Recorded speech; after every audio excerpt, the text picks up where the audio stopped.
ہم نے اپنے پچھلے ویڈیو میں افسانے کی صنفی خصوصیات پر بات کرتے ہوئے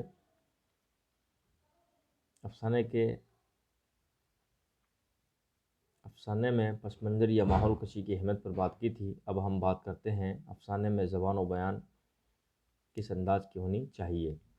طرز نگارش اور اسلوب بیان بھی افسانے کا نہایت اہم جز ہے۔ پلاٹ کتنا بھی اچھا رہے، تھیم بھی بہترین ہو، مگر افسانہ نگار کا اسلوب بیان اگر کمزور ہو تو افسانہ کمزور ہو جاتا ہے۔ اسلوب بیان افسانے میں سوز و گداز، طنز و تمسخر، خوف و حیرت سبھی کا احاطہ کرتا ہے۔ نیز اس میں مکالمات بھی آ جاتے ہیں۔ افسانے کا کینوس چونکہ وسیع نہیں ہوتا، اس لیے اس میں ایک ایک لفظ نپا تلا ہونا چاہیے اور کم سے کم الفاظ میں زیادہ سے زیادہ بات کہہ دی جائے۔ یہ سلیقہ اظہار افسانے کو مؤثر بنانے میں اہم کردار عطا کرتا ہے۔ یعنی افسانہ نگار اپنی بات کو بڑے اختصار کے ساتھ افسانے میں پیش کرتا ہے۔ یہ افسانے کی ایک صنفی خصوصیات ہے۔ اگلی ہے افسانے میں مکالمے کی اہمیت، یعنی مکالمے افسانے کو کتنا پر اثر بناتے ہیں۔ افسانے کا ایک عنصر یا جز یا اجزائے ترکیبی میں مکالمہ کو بھی شمار کیا جاتا ہے۔ افسانے کا یہ وہ حصہ ہوتا ہے جس سے افسانے کا قاری اس کے کرداروں سے قریبی رابطہ قائم کر لیتا ہے۔ افسانے کے مکالمے اسے ڈرامے سے قریب تر کر دیتے ہیں۔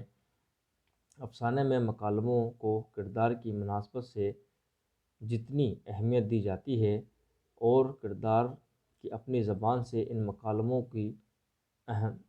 کی ہم رشتگی کا خیال رکھا جاتا ہے، اسی طرح مکالموں کی زبان میں قارئین کی دلچسپی کا خیال رکھنا بھی ضروری ہوتا ہے۔ مکالموں سے کہانی میں نہ صرف یہ کہ جان پڑ جاتی ہے، بلکہ افسانے کے کرداروں کے جذبات و احساسات کی ترجمانی بھی ہوتی ہے۔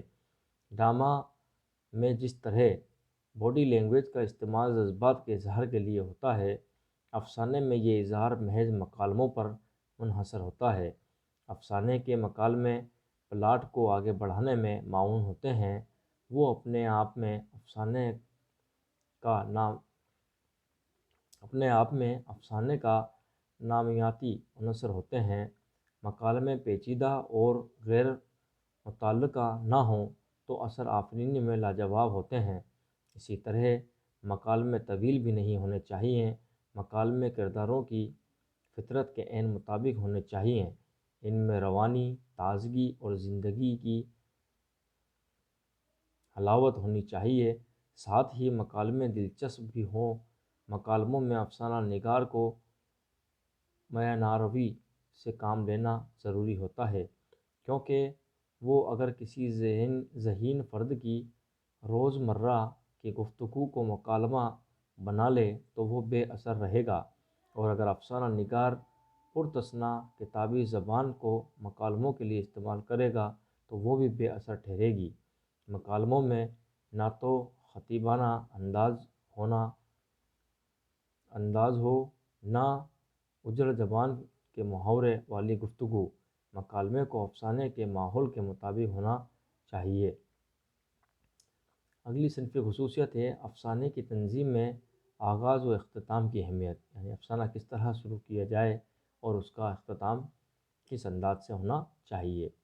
افسانے میں پلاٹ کے منطقی تسلسل اس کے آغاز، وسعت اور انجام سے قائم ہوتا ہے۔ افسانے کے آغاز سے کہتے ہیں کہ کہانی میں واقعہ بیان کرتے وقت اس سے پہلے کوئی کا بیان نہ ہو، یعنی افسانے کے آغاز سے قبل کوئی واقعہ نہیں ہوتا۔ اسی طرح کہانی کے انجام یا اختتام کے بعد بھی کوئی واقعہ نہیں ہوتا۔ نیز افسانے کے وسعت کے پہلے آغاز اور وسعت کے بعد انجام ہوتا ہے۔ انجام کو نقطہ عروج بھی کہا جاتا ہے۔ یہ وہ مقام ہوتا ہے جہاں پہنچ کر قاری یہ سوچنے پر مجبور ہو جاتا ہے کہ کیا ہوا، کیوں ہوا اور کیسے ہوا۔ یہ اسی وقت ممکن ہے جب پڑھنے والے کے جذبات و احساسات اور کرداروں کے جذبات و احساسات میں باہم مطابقت پیدا ہو جائے۔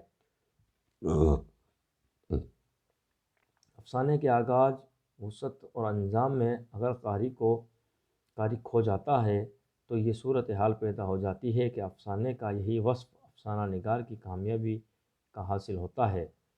افسانہ نگار اب افسانے کے اہم نکات کو شروع میں بیان کرنے لگے ہیں، جس سے واقعے کی ابتدائی نقوش بہت بعد میں قارئین کے سامنے آتے ہیں۔ گویا اب واقعات کی ترتیب ہی افسانوں میں الٹ دی جاتی ہے، جس سے افسانے کی ابتدا، وسعت اور انجام کا سلسلہ الٹ پلٹ جاتا ہے۔ افسانے کا وسعت کشمکش کا بیانیہ ہوتا ہے۔ اس میں واقعے کو توضیح کرداروں کے سہارے ہوتی ہے اور یہی کشمکش دھیرے دھیرے انجام کو پہنچتی ہے۔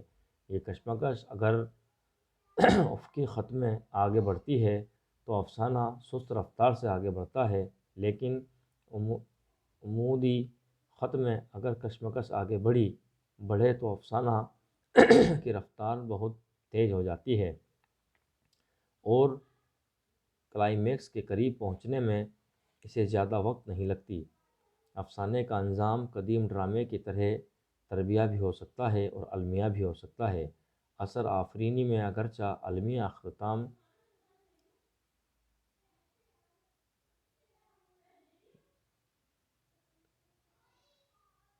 جود اثر ہوتا ہے، مگر افسانہ نگار اگر ماہر ہو تو وہ تربیہ اختتام کو بھی جودہ اثر بنا سکتا ہے۔